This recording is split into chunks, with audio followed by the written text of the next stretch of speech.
Deflation is a central banker's worst nightmare, and there are several reasons for this. The obvious one is that it increases the real value of debt. In deflation, it's funny. If you have cash, people hate cash because there's no yield. In deflation, cash can be your best performing asset because even though the nominal return is quite low, the real return can be quite high.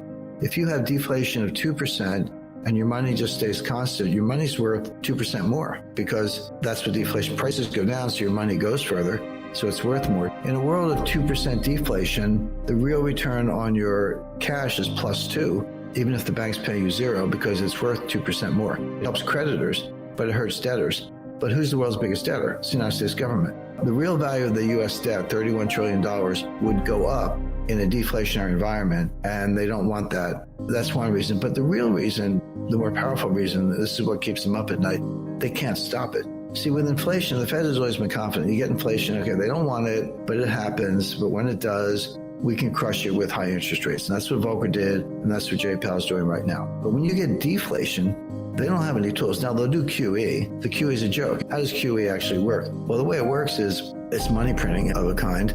So the Fed buys bonds from dealers, from the primary dealers, by treasury notes or bills, etc. They call up, they get an offer, they say, done. The Goldman or Citi, whoever it is, sends the treasury notes to the Fed, and the Fed pays for it with cash that comes out of thin air. What do the banks do with the cash? They give it back to the Fed as excess reserves. So that money doesn't go anywhere. You're inflating two sets of balance sheets, the bank and the Fed. The money doesn't get loaned out. It doesn't get spent. It doesn't increase velocity. It doesn't create jobs. The money doesn't go anywhere. It just sits on the Fed's balance sheet. So you can do it. They did do it. They increased their excess reserves to $9 trillion back in the pandemic, back in 2020, but didn't do any good. The other thing they can do is take interest rates to 0, and they will. This is the famous pivot. Wall Street correctly anticipates the pivot in ways that the Fed does not, but where Wall Street gets it wrong is they think the pivot's a good thing in the sense of, oh, the Fed's going to over-tighten and inflation's going to come down, and they're going to realize it and pivot to interest rate cuts, and so that's a soft landing and buy tech stocks. That's kind of how Wall Street thinks about it, very kind of one, not even two-dimensional. The reality is the Fed is blundering. They are raising rates. Inflation is going to come down. They are going to have to cut rates. They'll be the last to know, but they'll be cutting rates for a very bad reason, which is we'll be in a severe recession. Stocks will be down 30%.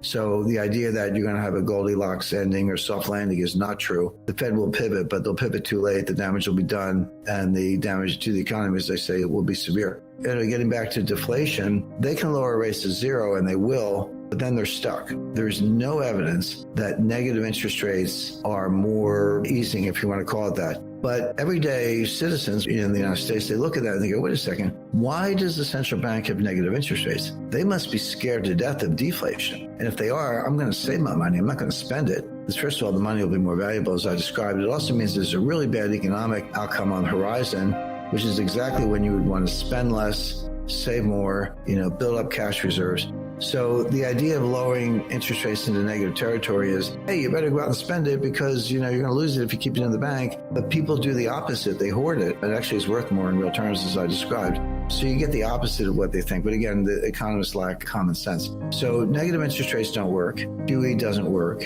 Nothing works. You can't get out of deflation. There's only one way out. And by the way, everything I'm describing actually took place between 1929 and 1933 during the worst stage of the Great Depression. FDR was sworn in. The first thing he did, like on the first day or second day, by executive order, he closed every bank in America, every bank in the United States. Can you imagine a president getting on TV today and saying, my fellow citizens, as of now, all the banks are closed, all of them. We'll get back to you when they reopen. His other problem was deflation. And the way FDR broke the back of deflation, and we had very good growth in 33, 34, 35, he devalued the dollar against gold. And he raised the price of gold 75% from $20 an ounce to $35 an ounce. And it wasn't to enrich holders of gold. In fact, he confiscated all the gold first and then devalued the dollar. So it was like an inside trade. He had all the gold. So he took the profits for the United States Treasury instead of U.S. citizens. But that aside, he didn't do it to reward holders of gold. He did it to break the back of a deflationary psychology. What he wanted and what he got, if the price of gold went up, which it did, the price of corn, wheat, steel, energy, everything else went up. And he turned the deflation around, turned it into inflation. 1933 was a great year for the stock market. So was 1934. We had good growth. Unemployment came down, stocks rallied. And then the Fed, right on cue, screwed it up again in 1937. with premature monetary tightening. We went into a second severe recession in the middle of the Great Depression. But getting back to the point, what can a central bank do about deflation? The answer is nothing. But a government, a treasury, and a White House can devalue the dollar. Now, it doesn't do any good to devalue against euros or yen or, the Chinese yuan or any other currency, because that's a race to the bottom. What my first book, Currency Wars, was about. I devalue, then you devalue, then I devalue some more, and you devalue some more. We never get any further ahead. In fact, it's a negative-sum game. But gold is different. Gold can't push back. If you devalue against gold, gold just sits there. It can't devalue. It's not a currency. There's no central bank of gold. So it's perfect for that. The problem today, of course, is that we're not on a gold standard. You can't break a peg that doesn't exist. So you don't even have the FDR toolkit from 1933. So deflation is one of the most serious economic problems you can have. It keeps the central bankers up at night because they know they can't do anything about it. And you can't even play the gold card because you don't have a gold standard. You don't have a gold peg. So it's a very, very serious problem. So touching on gold there for a minute, because I know you've been a big proponent of gold, you highlight that inflation, even at its average rate of around 3%, cuts a dollar in half in about 23 years.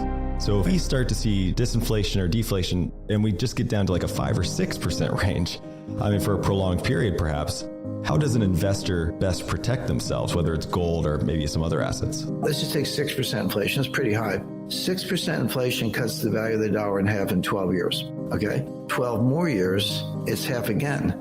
So from birth to the age of 36, which is just kind of your early mid-career, whatever, the value of your dollar has been cut by 84%. That's with 6% inflation. Of course, higher rates of inflation is even faster, but even 2% inflation cuts it in half in 35 years, half again in 35 years. Average lifetime to the age of 70, your purchasing power has been cut by 75%. That's with 2% inflation, not that high. Why central banks think that's the target rate, I have no idea. The way I've described it is, it's like a little kid who sees a lot of money in his mother's purse, and it's like $50. If I steal the $50, I'll get caught. But if I take $2, nobody will notice. So I'll just take the 2. So the Fed figures a very low rate of inflation over a long enough period of time, diminishes the value of the dollar, and helps to pay off the national debt. And that is what we did from World War II until 1980. The debt to GDP ratio went from 120% to 30% when Ronald Reagan was sworn in, but it's been going up ever since. So that's why the Fed likes a little bit inflation, but not enough to notice, I would put it that way. But the danger is in trying to get there, they go too far because they don't really know what they're doing. They do in theory, but their models don't work. And they actually end up in this deflationary trap that we talked about. Now, where does gold come in? Gold holds its value. It doesn't mean I know a lot of people invest in gold. I talk about gold all the time. And they're like, particularly the Austrians, they're banging the table. We have to go back to a gold standard, get away from fractional reserve banking. Let's have a gold standard. I said, well, be careful what you wish for, because if you have a gold standard, you're not going to make any money. Gold will be pegged, and that'll be that. You might as well, go to sleep. It's only in a world without a gold standard, where you have blundering central bankers, that the price of gold goes up a lot, and it preserves wealth. Gold's been going sideways for a few years at an interim peak of $2,039 an ounce in March 2021. So a little over a year ago, about a year and a half. But in 1999, it was $200 an ounce. And today, if it's $1,800, okay, it's not 2,000, but $1,800, that's still 9 times your money in about 23 years. So it does its job, but certainly in inflation, we've been talking about inflation, deflation, and the tug of war. We have inflation for the short run. We're going to have disinflation, borderline deflation early in 2023, because we're going to have a very severe recession. But if the Fed decides to print money to get out of the recession, then the inflation may come roaring back again. So it's like a pendulum, but gold will serve you very well through those cycles.